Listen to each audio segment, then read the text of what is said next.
Royal Rumble.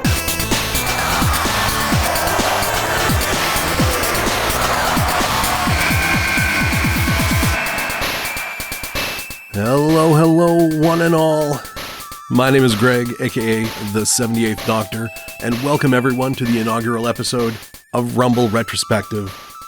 Thank you very much for joining me. This is going to be our intro episode where I'll tell you a little bit about myself and the show, do some quick housekeeping, some definitions for those who might be new to this whole pro wrestling thing, and of course, cover the origin of the Royal Rumble match.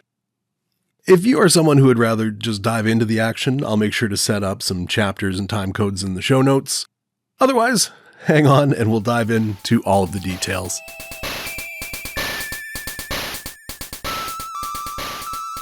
A little bit about me. Alright, so I said at the top, my name is Greg, but in a number of online spots you'll see me as the 78th Doctor. Why? Well, because I like Doctor Who. But that is a different show, and I'm allowed to like more than one thing. I've been watching pro wrestling as far back as I can remember. It's something that my dad and I bonded over. He would tape the After My Bedtime editions of WWF, NWA, even Glow and POW on Saturday nights, and we'd watch them through on Sunday mornings. We'd also had BC's All-Star Wrestling, the AWA, Maple Leaf Wrestling, and probably a few others I'm forgetting peppered in there as well. We'd go to jam-packed house shows, closed-circuit screenings, you name it.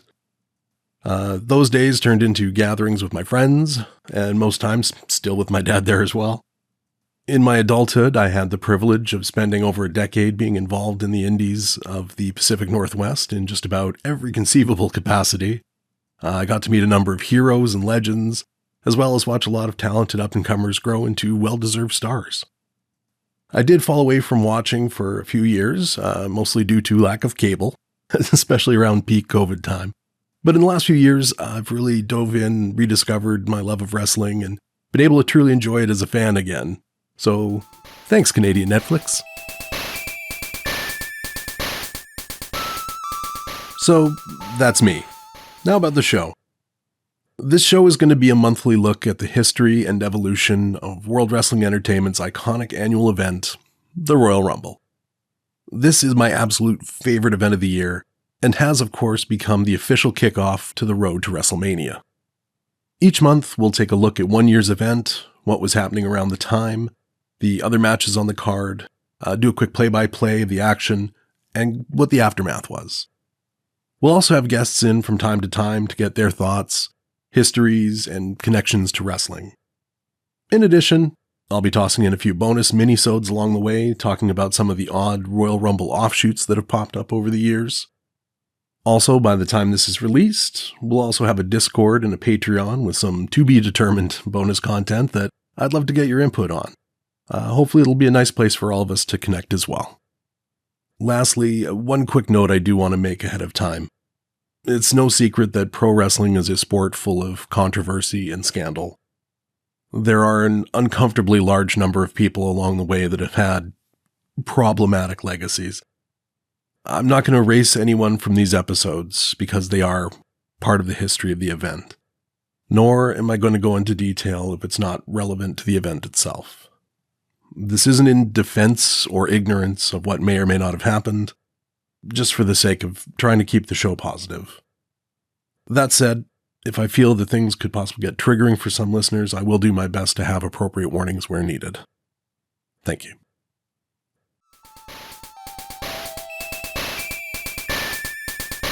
Moving on. Some of you fine listeners might be brand new to all of this. If so, welcome. Let me try and cover a few basics that you might need in order to enjoy yourself. Let's start with the most obvious question. What is the Royal Rumble? The Royal Rumble is a modified version of a classic battle royal. Well, what is a battle royal? Fair question. A traditional battle royal sees a group of competitors all starting in the ring at the same time, rather than a standard one-on-one or tag team match. Then, as the match commences, the wrestlers will eliminate each other by throwing opponents over the top rope, with the last man standing being declared the winner. Now, the over-the-top rope stipulation was actually a very big deal. In more old school days, putting an opponent, and in some places, even putting yourself over the top rope in a wrestling match, was considered illegal and grounds for an automatic disqualification. In the modern era, that rule has generally been put aside, but back then, it was part of the spectacle. Dare I say, taboo? No. But it was something to be seen. So, coming back to the Royal Rumble, instead of all the participants starting off all at once, the match draws from a gauntlet format, with 2 opponents starting off one-on-one. After a regular interval, usually every 2 minutes, a new wrestler gets added into the mix. Then, as with the regular Battle Royal, wrestlers are eliminated by going over the top rope, with both feet hitting the ground. By the way, that both feet hitting the ground rule is going to end up being really important as this goes on, so make sure to keep note of that one. To the audience, for the most part, the entrance order is random and secret, allowing for lots of anticipation, surprises, as well as the opportunity for some great storytelling. I would love to say that the Royal Rumble match had an elaborate origin story with tons of twists and turns, but in actual fact, it was fairly straightforward. The match was created by French-Canadian wrestler Pat Patterson, a wrestler who is most famously touted as WWE's first ever Intercontinental Champion. That is a whole story in itself that I'll probably save for another time down the road. Patterson had become a top man in the creative department and pitched the match to owner Vince McMahon in a brainstorming meeting.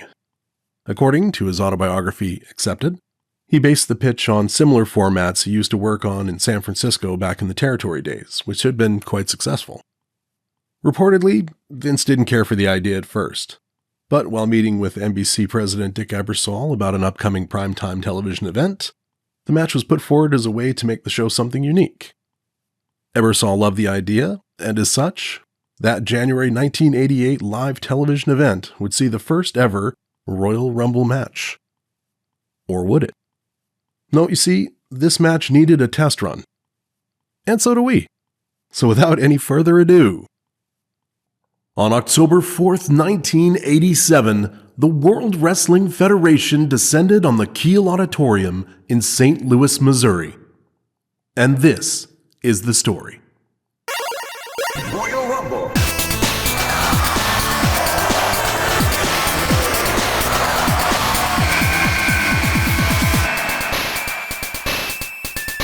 Folks, let's talk quickly about George Gray. George Gray had been a wrestler since he was 17 years old, initially using the name Crusher Gray in the territories. But as he went on, the 6'9" Chicago native became known as the chain-wielding, mohawk-sporting one-man gang. He was best known for his time in the Mid-South, World-Class Championship Wrestling, and the UWF, feuding with some of the most iconic tough guys in wrestling. In May of 1987, One Man Gang debuted in the World Wrestling Federation and quickly found himself in the main event scene. Just prior to our event at hand, One Man Gang wrestled champion Hulk Hogan for the WWF title in a televised match, resulting in a draw between the two. Personal note, love the One Man Gang. Still to date, one of my favorite wrestling names. Also, he yelled at me once in a house show. It was awesome. Now, discussing this show is going to be a little bit tricky. This particular night was an untelevised house show. In 1987. No smartphones, no internet, no video cameras. Suffice to say, information was hard to come by. However, I was able to find a newspaper ad for the show, which I will make sure to have up on our social media accounts by the time you're hearing this. And we do have the results for the show itself. So let's take a look at that. Nikolai Volkov defeated Hillbilly Jim. The Magnificent Morocco defeated Cowboy Bob Orton Jr. For our younger wrestling fans, that's Randy Orton's dad. The aforementioned One Man Gang defeated the Junkyard Dog. Billy Jack Haynes and Davey Boy Smith teamed up and defeated Demolitions, Axe, and Smash by disqualification. Billy Jack Haynes defeated King Kong Bundy via countout. Paul Orndorff defeated Rick Rude via countout. And Sensational Sherry retained her WWF Women's Championship against Velvet McIntyre. Now, you may have noticed you heard double in there. Despite not being advertised for the show, fan favorite Billy Jack Haynes pulled double duty, filling in for both Dynamite Kid and Ricky Steamboat. Also, 2 matches ended in countouts, and that would have driven me nuts if I was there live. But I digress. The main event, of course, boasted the Royal Rumble match for the first time in history, and we would see 12 of the night's participants compete, with a 2-minute interval. The winner would earn the opportunity to face Hulk Hogan for the WWF title at next month's St. Louis show. Now, besides Ricky Steamboat and Dynamite Kid, there was one other notable absence: creator Pat Patterson. And according to Pat, the bookers for the show had messed up the format, although it's never really been made clear how. Recent interviews with participants have really not shone any light on it.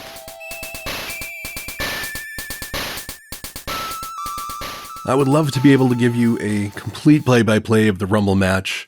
Sadly, all I have is the final result, which saw One Man Gang eliminating Junkyard Dog for the win. You might say, Greg, you've been talking about One Man Gang all through this. Kind of a spoiler there. Well, you'd be right. But that is actually the same experience that the live audience had. One piece of trivia that did survive the test of time: the ring announcer that night spoiled the result for everyone. During the intermission, the announcer let everybody know that the One Man Gang would be Hulk Hogan's opponent in next month's main event. And this was a time when kayfabe was a thing and pro wrestling was still viewed as a very real thing by the general public. So that was a sticky one, to be sure.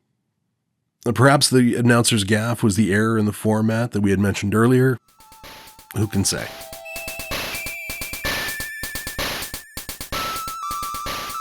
On November 7th, 1987, One Man Gang returned to St. Louis to challenge Hulk Hogan for the WWF Heavyweight Championship, but was once again unable to capture the title.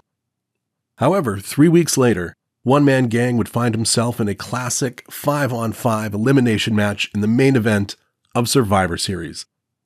One Man Gang would team up with Rick Rude, Butch Reed, King Kong Bundy, and the 8th wonder of the world, Andre the Giant, to take on the team of Bam Bam Bigelow, Ken Patera, Don Morocco, Paul Orndorff, and of course the immortal Hulk Hogan. Despite being eliminated himself and being the last person on his team to be eliminated, One Man Gang's team did come out victorious that night. It didn't get him another title shot, but he does technically have a win over Hulk Hogan.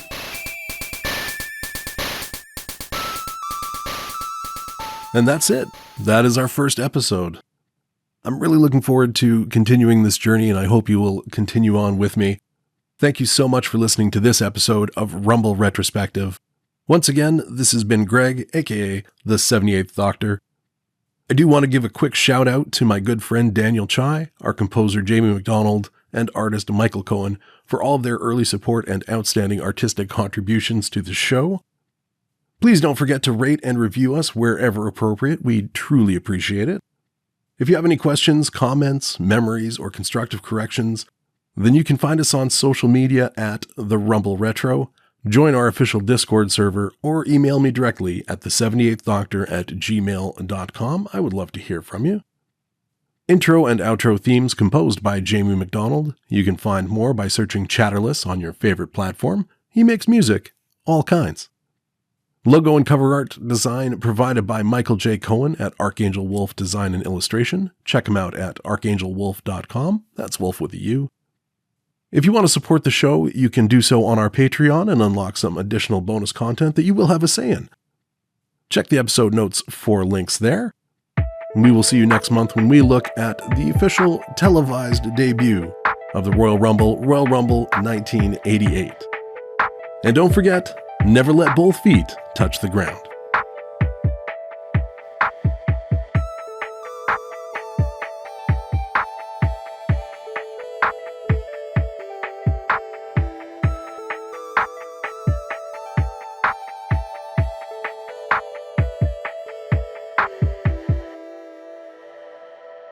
This show is dedicated to Dad and Owen.